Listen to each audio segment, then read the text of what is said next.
E aí, esperinhos, sejam bem-vindos para mais um episódio. Dessa vez a gente está jogando Stanley Parable. O que é Stanley Parable? Eu também não sei. Enfim, vamos desvendar o mundo de Stanley. Eu coloquei as legendas em português para não ter que ficar traduzindo toda hora. Tá bom, vamos lá.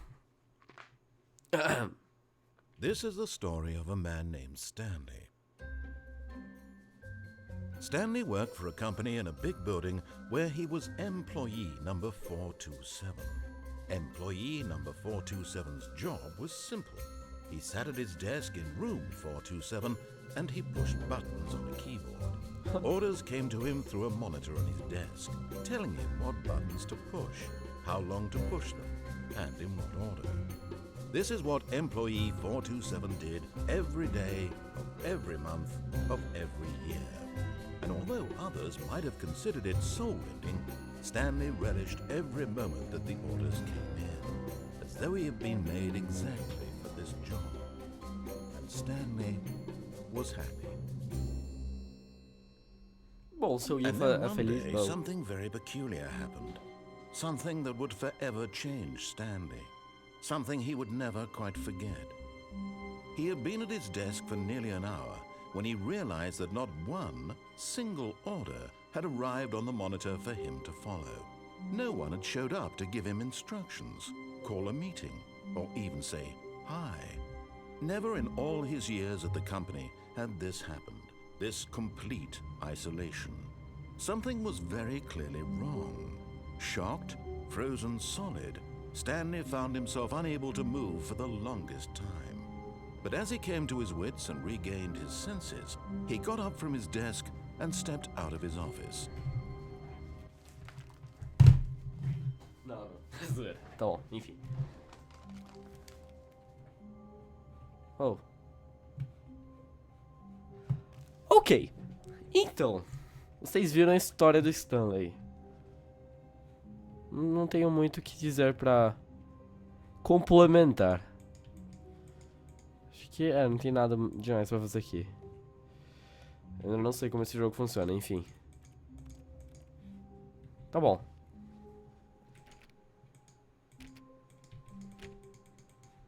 Ok. Oh. Eu não sei. Talvez. Ah, o que tem aqui?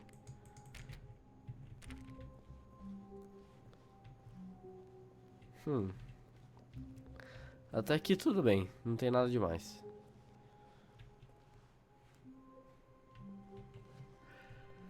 Eu acho que, por exemplo, acho que teve tipo um treinamento de incêndio e ele não percebeu.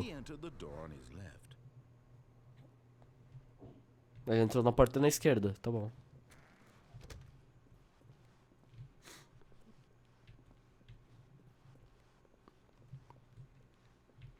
Yet there was not a single person here either. Feeling a wave of disbelief, Stanley decided to go up to his boss's office, hoping he might find an answer there.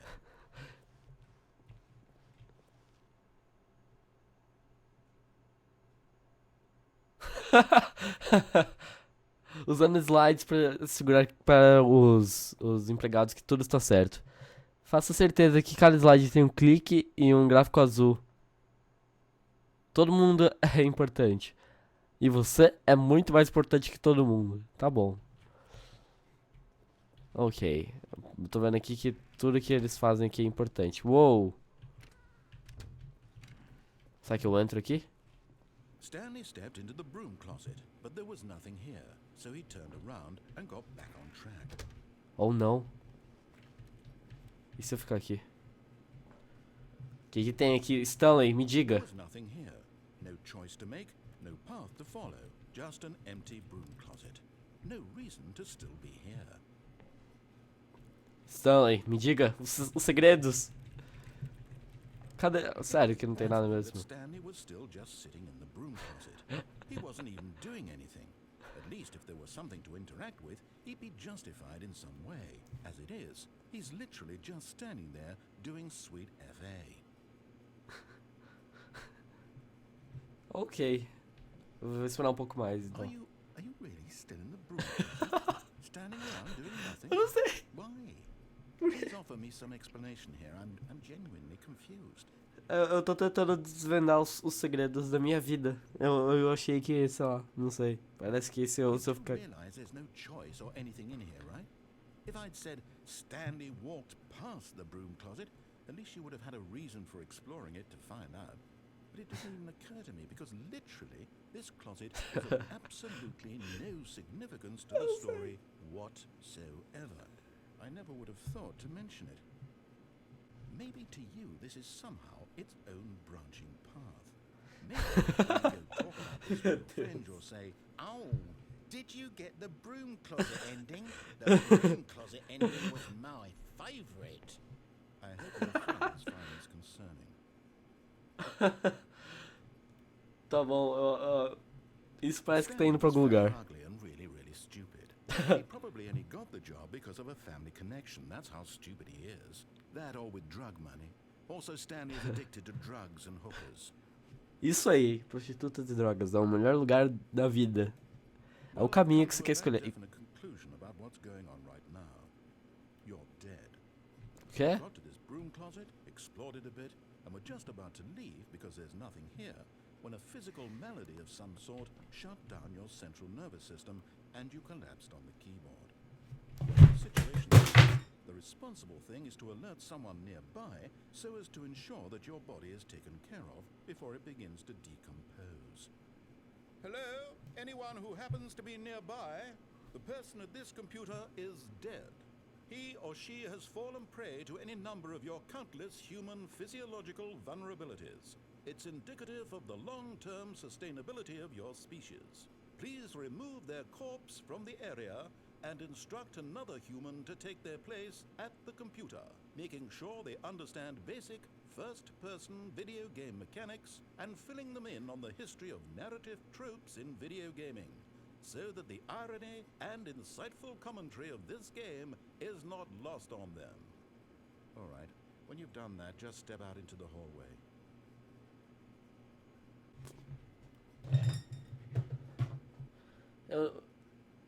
Eu não morri de verdade. Era tudo uma ensinação. Enfim, cansei disso.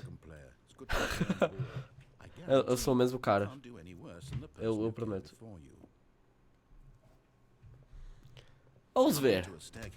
Stanley walked upstairs to his boss's office. Existem dois caminhos. O para cima e o para baixo. Eu sou hipster. Me desculpa, mas é a verdade. Não dá pra entrar nessa porta, tá bom.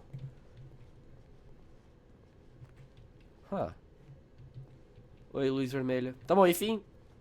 Vamos ver aqui. O que tem aqui? Um carro! Wow. He considered the possibility of facing his boss, admitting he had left his post during work hours. He might be fired for that. And in such a competitive economy, why had he taken that risk? All because he believed everyone had vanished. His boss would think he was crazy. And then something occurred to Stanley. Maybe, he thought to himself, maybe I am crazy. Ué. All of my co-workers blinking mysteriously out of existence in a single moment for no reason at all. None of it made any logical sense. And as Stanley pondered this, he began to make other strange observations. For example, why couldn't he see his feet when he looked down? Why did doors close automatically behind him wherever he went? And for that matter, these rooms were starting to look pretty familiar. Were they simply repeating? No, Stanley said to himself, this is all too strange. This can't be real. And at last, he came to the conclusion that had been on the tip of his tongue. He just hadn't found the words for it. "I'm dreaming!" he yelled.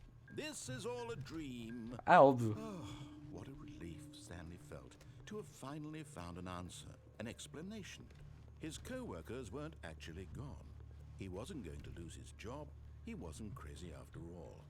And he thought to himself, I suppose I'll wake up soon. I'll have to go back to my boring real-life job pushing buttons. I may as well enjoy this while I'm still lucid.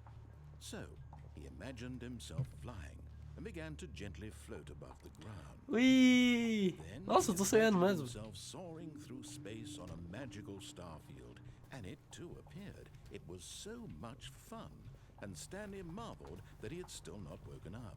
How was he Ei! remaining so lucid? And then perhaps the strangest question of them all entered Stanley's head. One he was amazed he hadn't asked himself sooner.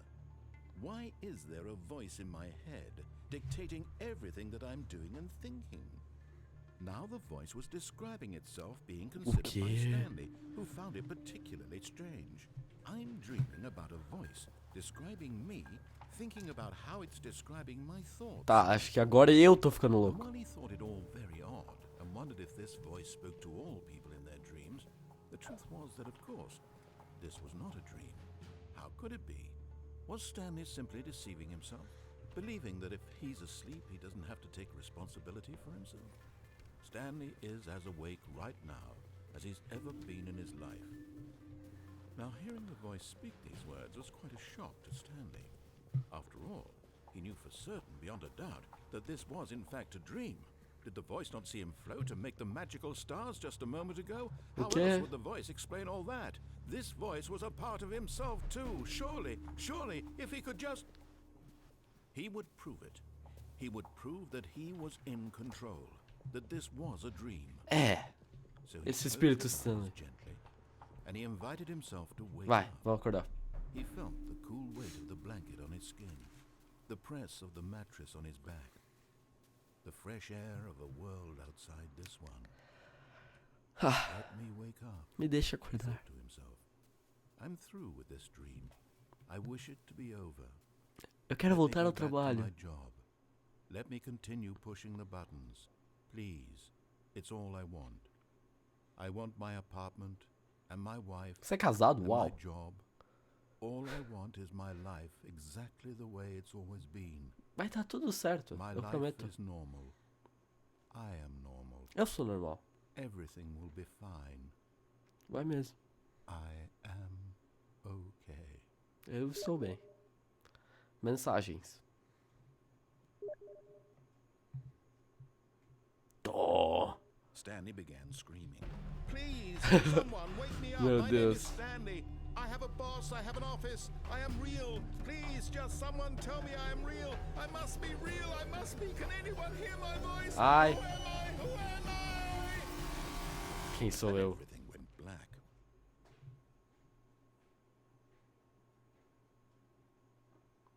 This is the story of a woman named Mariella.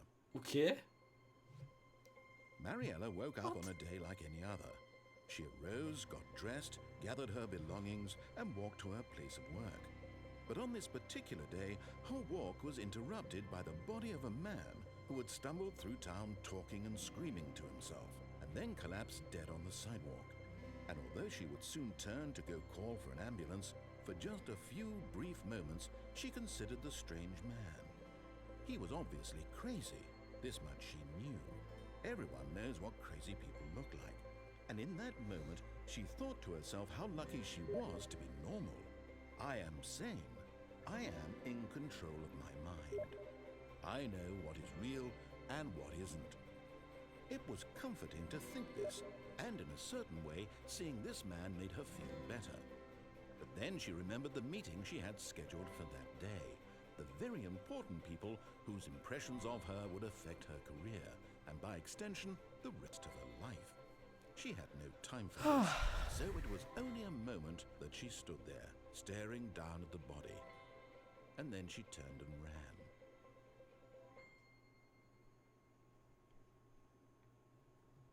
Será que não somos todos loucos?